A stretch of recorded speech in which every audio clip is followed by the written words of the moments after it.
I've got three different movie plots for you tonight. We're going to start with a movie I just saw recently, about like 5 hours ago.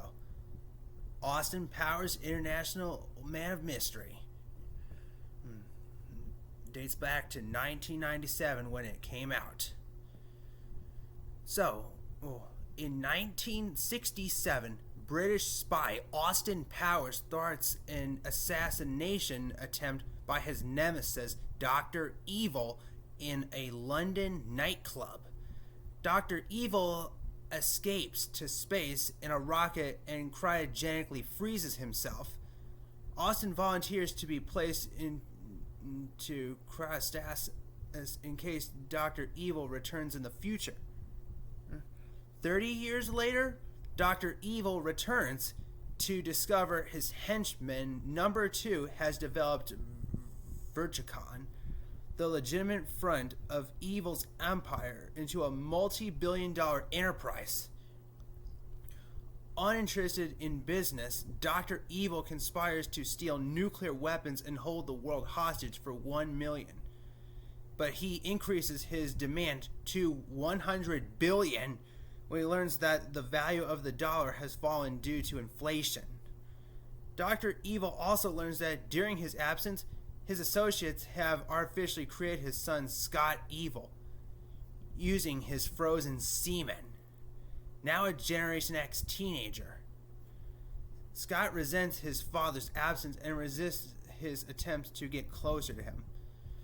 Having learned of Dr. Evil's return, the British Ministry of Defense unfreezes Austin, accumulating him to the 1990s with the help of his agent Vanessa Kensington, who is the daughter of his 1960s sidekick Mrs. Kensington.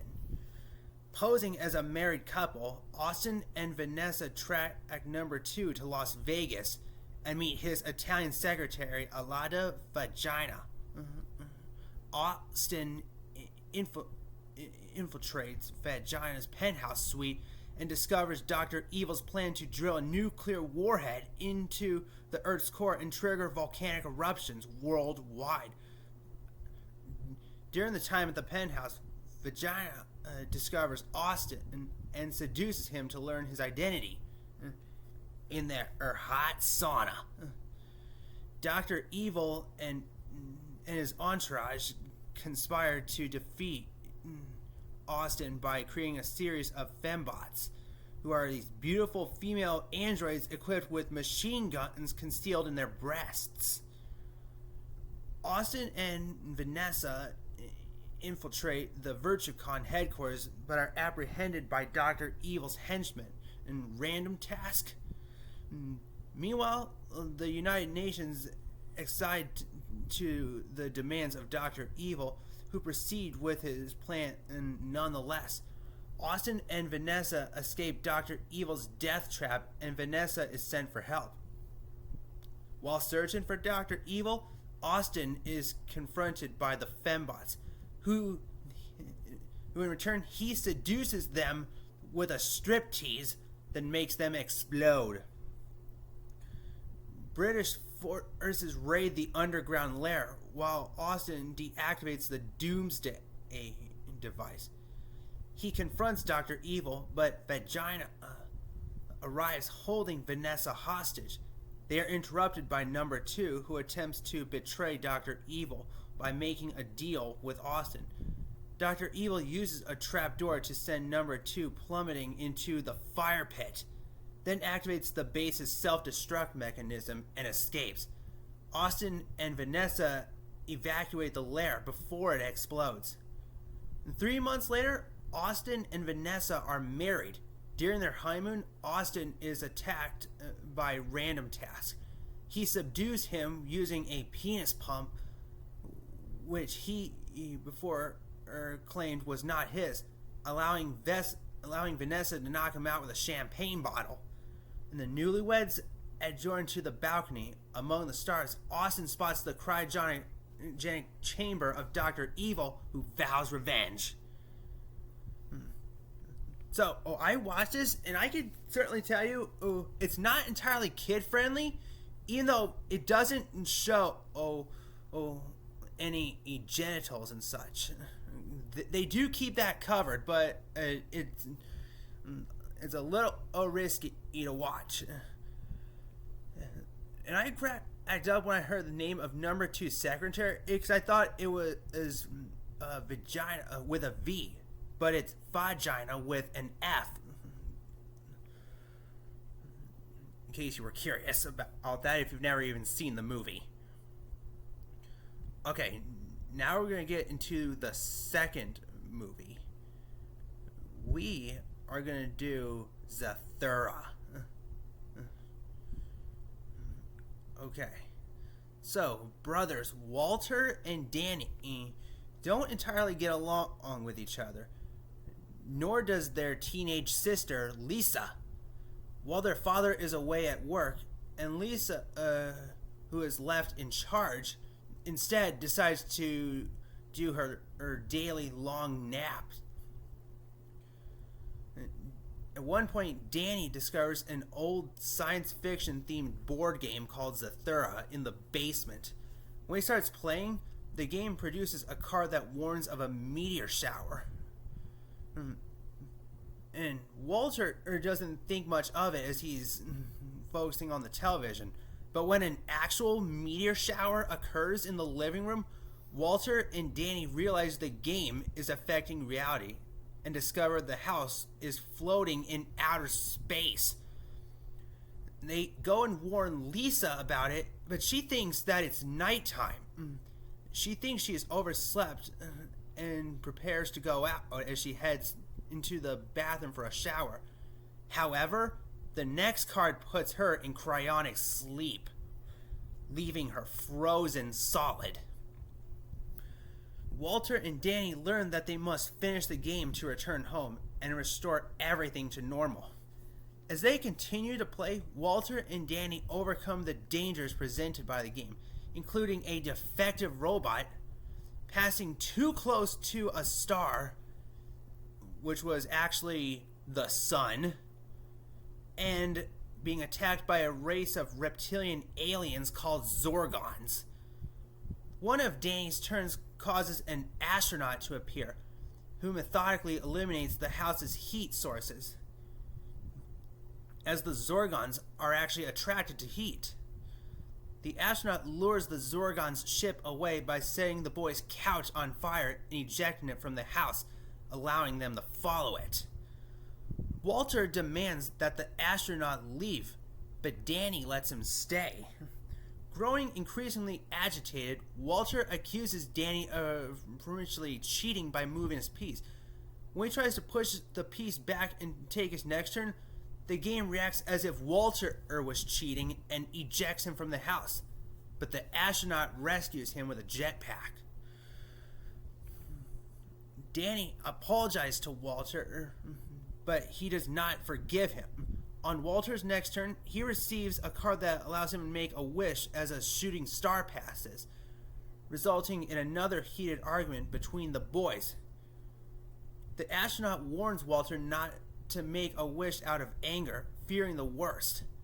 The astronaut checks on Danny, only to find him and learn that Walter merely wished for an autographed American football.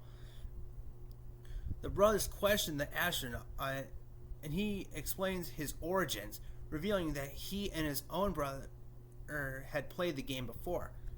He had landed on the wish card, but after an escalating fight, he wished his brother was never born. This resulted in him being stranded, as he could not finish the game without the second player. Upon hearing this, Danny and Walter finally put their differences aside, and Lisa awakens from her cryonic sleep and turns up the heat, still oblivious to the situation. The Zorgons return and anchor their ships to the house. She finally discovers the Predisum and the quartet hides, only to realize that they left the game behind. So Danny has to go rescue the game, but that means he has to go on a Zorgon ship and retrieve it. So Danny finds the game aboard one of the Zorgon's ships, but is spotted by the Zorgons. Walter uses a reprogram card that he had drawn earlier to fix the robot, which in turn goes to attack the Zorgons, instead causing them to retreat. Walter receives another wish card and uses it to bring the astronaut's brother back into existence, who turns out to be Danny, revealing that the astronaut is an older version of Walter from an alternate timeline. The astronaut commends his present self for making a better choice than he did, and as the timeline changes, he and the alternate Danny merge. The Zorgons return to the house with a large fleet, intending to destroy it. When Danny wins the game, it is revealed that Zathura is a black hole, which consumes the Zorgon's fleet and the house. The siblings find themselves back in the house exactly as it was before the brothers started the game. Just as their father returns home, the brothers finally bond and promise to each other and Lisa not to tell anyone about the game and their adventure. Yeah, I love seeing this movie. That got me wondering when I watched it, is Zathura even real? It is in fact a real board game, believe it or not. Just the actions aren't real, obviously. Alright. Time for the last movie. We're doing in the movie that's quite similar to Zathura, but it's got a different concept. Jumanji. The old one. So, in 1969, Alan Parrish lives in Branford, New Hampshire with his parents, Sam and Carol. One day, he escapes a group of bullies and retreats to Sam's shoe factory. His friend Carl Bentley reveals a new shoe prototype he made himself. Alan inadvertently damages the shoe after misplacing it on a conveyor belt. But Carl takes responsibility and is dismissed.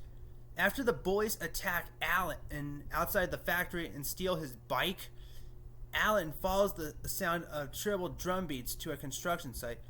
He finds a centuries-old board game called Jumanji, and he brings it home.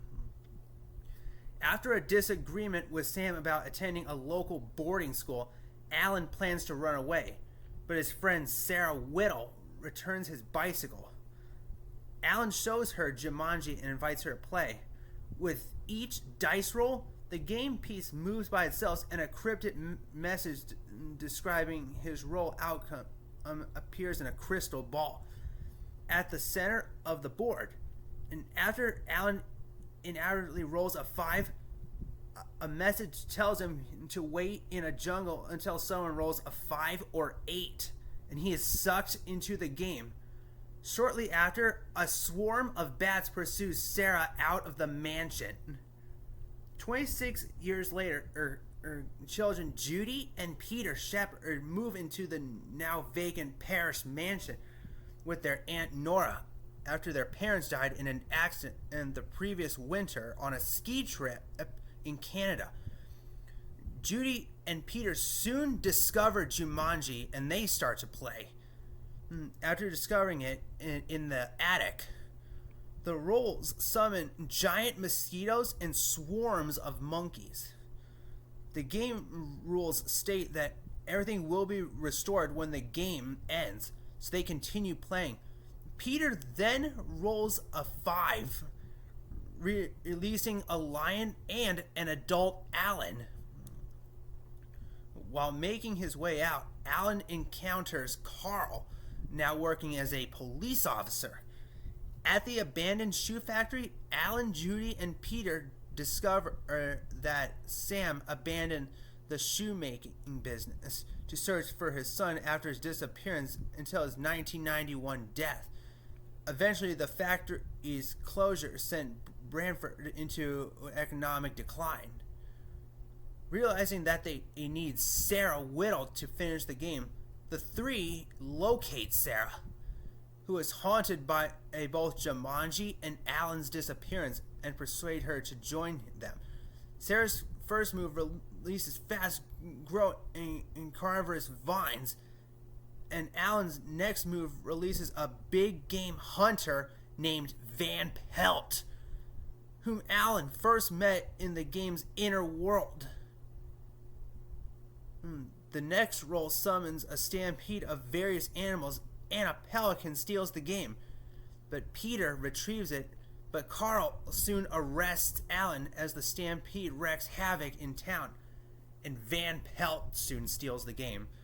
Peter, Sarah, and Judy travel to a nearby discount store and rig booby traps to subdue Van Pelt and retrieve the game, while Alan is released after revealing his identity to Carl. The four return to the mansion, which is now overrun by jungle wildlife. They release one calamity after another until Van Pelt arrives. Alan drops the dice and wins the game, which nullifies everything that happened as a result of the game. Alan and Sarah return to 1969 in time for Alan to reconcile with Sam, who tells them that he does not have to attend boarding school. Alan also admits his responsibility for damaging the shoe, and Carl is rehired. Remembering the game's events, Alan and Sarah throw Jumanji into the river and they share a kiss. In the present day, Alan and Sarah, who are now married, are expecting their first child.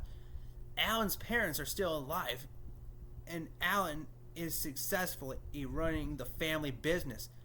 Alan and Sarah meet Judy and Peter and their parents Jim and Martha for the first time during a Christmas party.